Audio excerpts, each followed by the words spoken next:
J'aime ça quand les gens se retrouvent dans un poste dans lequel ils sont bien, ils sont heureux, ils peuvent utiliser tout leur potentiel.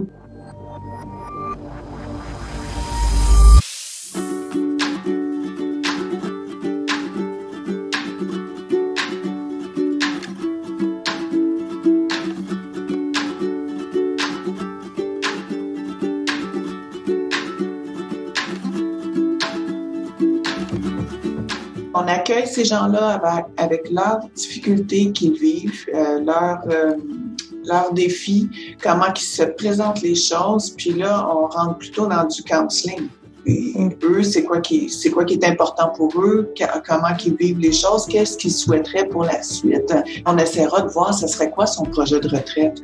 Parce que oui, il y a un projet de retraite où est-ce qu'on peut rester sur le marché du travail. C'est sûr qu'à force de se faire dire qu'après 70 ans, on est vulnérable, après 70 ans, on finit par le croire. C'est souvent eux-mêmes qui commencent à ressentir une vulnérabilité qu'ils ne ressentaient même pas auparavant.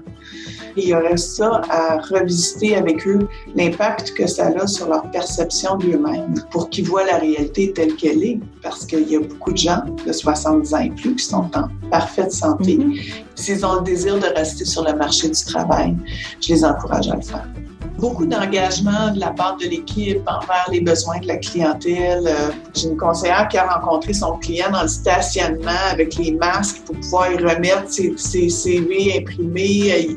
Les gens, ils trouvent des solutions pour pouvoir répondre aux besoins. La quête actuelle, c'est peut-être de retrouver de l'espoir qu'il y a peut-être quelque chose qu'on peut faire, qui est différent. Et comment, maintenant, avec la COVID et tout le reste, on peut adapter tout ça à ce qui est disponible. Le travail à distance, le travail à la maison, mettre en place des lieux sécurisés ailleurs s'il faut y aller, pour pouvoir aller et venir sans prendre de risque de laisser sa peau. C'est tout ça qu'il faut mettre en place en fonction de ce qui se passe maintenant. À quoi ça ressemble le portrait des employeurs qui embarquent avec vous dans ce genre de programme-là? Est-ce qu'il y a un profil?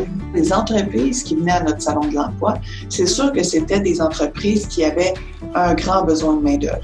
C'est le secteur manufacturier qu'on retrouvait le plus souvent. Si quelqu'un cherche du travail rapidement, le commerce de détail, généralement, ça se passe assez bien. Il y en a beaucoup aussi qui vont aller travailler dans des petites start-up parce qu'on a quelqu'un avec beaucoup de bagages, qui a beaucoup de connaissances, qui a des connaissances très variées de marketing, de RH, de comptabilité, puis qui sont très polyvalents. Ils viennent trouver une mine d'or de connaissances quand ils embauchent quelqu'un d'expérience. Durant la période aussi terrible qu'on vient de vivre, il y a des gens qui sont en recherche d'emploi, qui se trouvent des emplois de qualité, puis qui sont bien contents de leur coup. Il y a toujours des possibilités. Toujours. Il y a encore possibilité de développer des collaborations avec les employeurs. Il y a beaucoup d'entreprises à Laval. Ça se peut qu'on doive travailler un petit peu plus fort pour y arriver, mais on a l'énergie qu'il faut, puis on va le faire.